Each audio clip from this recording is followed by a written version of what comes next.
you can all see that, I hope, and you don't mind that I've got my little notes aside.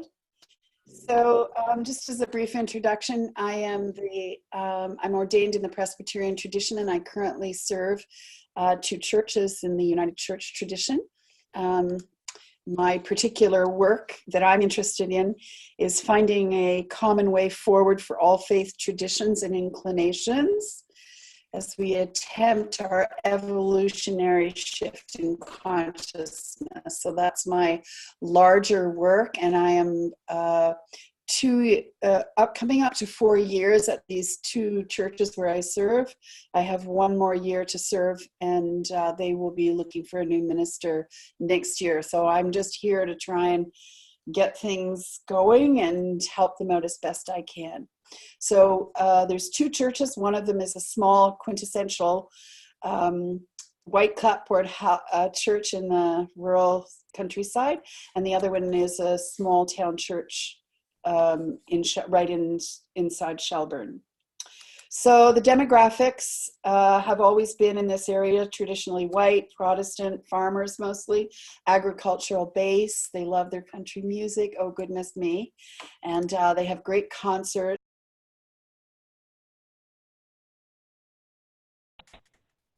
How's that? Were we there? About there, yeah. So are you seeing the area's demographics are changing very drastically and very dramatically? We have lots of new culture coming in,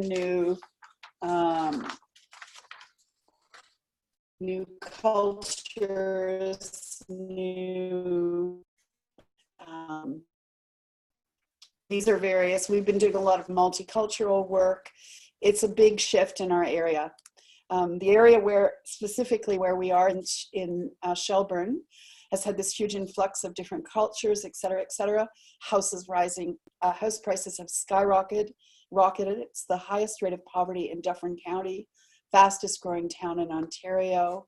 Alcoholism and drug addiction is prevalent, and like so many other communities, mental health issues are front and center. This is the mission that we are currently working with, and I think it's important to say that we're working with it. We have the 2 churches, and each one of them has a visioning group of 5 or so people working the last 2 or 3 years on trying to reimagine the church going forward. And this is what we're currently working with. The mission for our pastoral charge is to become a fully implemented community hub, providing compassionate care, spiritual nourishment, and grace sanctuary as we partner with all those who, like ourselves, desire to serve the community in a spirit of radical and generous hospitality. And if that wasn't hard enough, we're going to try and do it in 2 different locations. You can throw something at me anytime you want. So the pastoral charge has already been developing an umbrella of initiatives and ministries. We've been working on that the last couple of years. And we've been working on trying to figure out what all of this looks like, and this is what we came up with. We come up with the fact that we work in 4 different areas. We work in engaging the spirit. We work in nourishing the spirit, which is our arts, and are engaging the spirit in all aspects of spiritual disciplines and practice. We work with compassionate care within, which is all the things that traditionally the church does, and compassionate care extended, which is things going out into the community more and going out into the world. So you'll notice with the engaging the spirit that over here there's our United Church Sunday worship, and it's just a small little piece. And that's important to note because we now share our space with a Catholic parish nearby. Seventh-day Adventists are in on Saturday, and we're into interfaith dialogue. We do yoga as spiritual practice. The darker colors are what we're already doing, and the lighter colors are where we're wanting to move. So, so This is Nurturing the Spirit. We, a number of years ago, actually just before I came, they transitioned somewhat their sanctuary and did some work there and made a nice stage so that they could use it as a concert venue.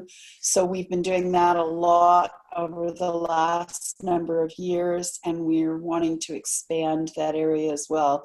So the idea with Nurturing the Spirit is we're doing things that are in the arts, but they're all somehow based in uplifting the community or nourishing our spirits, I guess is the best way to say. Compassionate care within. These are the traditional things. Probably you're all doing these things in your own community. They're not, it's not only that we do them in the church, we do them in the community as well.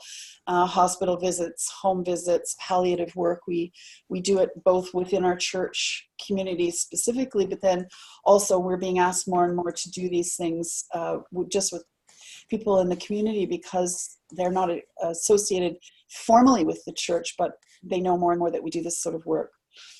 And compassionate care extended on parterre meals, on wheels, soup house. These are all things that we do in the church for the community. Soup house, for instance, we partner with them. They come in every Tuesday and have done for the last 2 years from 6 till 9.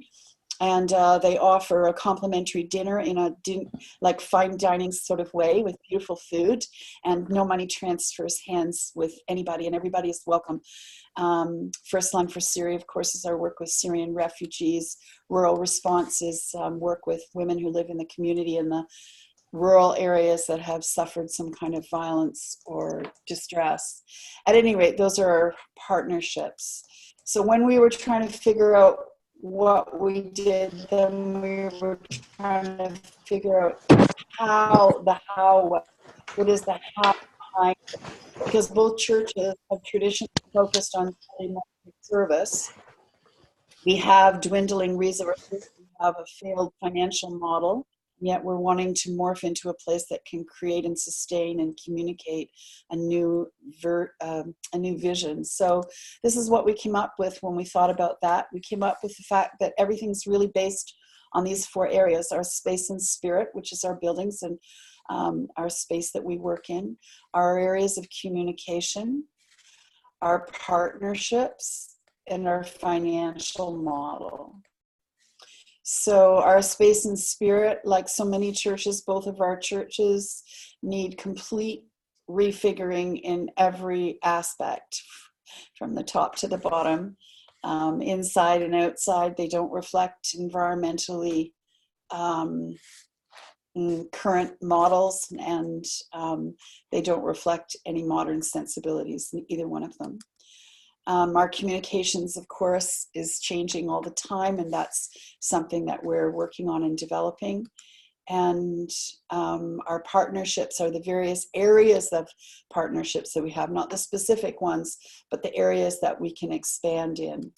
And of course, our financial model is the 4 pieces. So the 4 pieces that sort of sustain what we do are our partnerships, our financial model, our base and our building, and our communications. So our overall challenge, which is okay, I don't know how that happened. So I guess how you could say it is this way: we're sort of redesigning the airplane as it's taking off down the runway, to give that visual. So we've been working on this for a couple of years. So we've invited all these partnerships in, we're doing all this, and they're coming into the building. And the challenge, of course, is that we are struggling to keep it all kind of going. So if I break the challenges down, I'm going to break the challenges down and just hand you the challenges, and then I'm going to very quickly give you some ideas of how we've responded to that. So the first challenge that we have is a challenge of direction. So it's really about how we face inward or outwards concerning our own survival, or if we're going to face outwards and be desirous of working in the community. And needless to say, that's challenging because some people face inwards and some people face outwards. That's somewhat a divide of age, but not entirely. And the second challenge we have is one of cohesion, because as some face outwards and some face inwards, and in any given day I can do both, and everybody's moving, it's all kind of moving and morphing. So how, as a leader, not just myself, but the councils as well, and the various leaders in the visioning group, how do we serve both the emerging partnerships, which need a lot of attention, and the existing church, which still has all the church work that has to be done and can't be ignored. The challenge of a broken financial model, always a challenge, money, but currently it's a big one because the financial model that these churches were built on and sustained on is simply broken. We recently did just this last Sunday, we did a presentation about something going forward, because of course they're going to be looking for a new minister in the new year. And you can see very clearly that our heaviest tithing is very elderly. So it's a challenge because the financial model that created the church will not sustain the new direction that the church wants to go in. And the challenge of communication is a big one because we've got so many different ways of communicating, but that requires that the minister or whoever is leading and in these various areas always has to, sorry. Are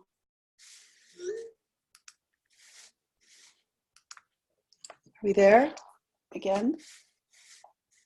All good. Yep. We're just about. How is it that I can't share anymore? Share. The challenge of communication, which is a lot because we've got wide range of ages and different ways that people communicate. So everything has to be communicated in 12 different ways to sort of hit everybody in the congregation. It's the young people text me, other people who have very little resource send messages on Facebook.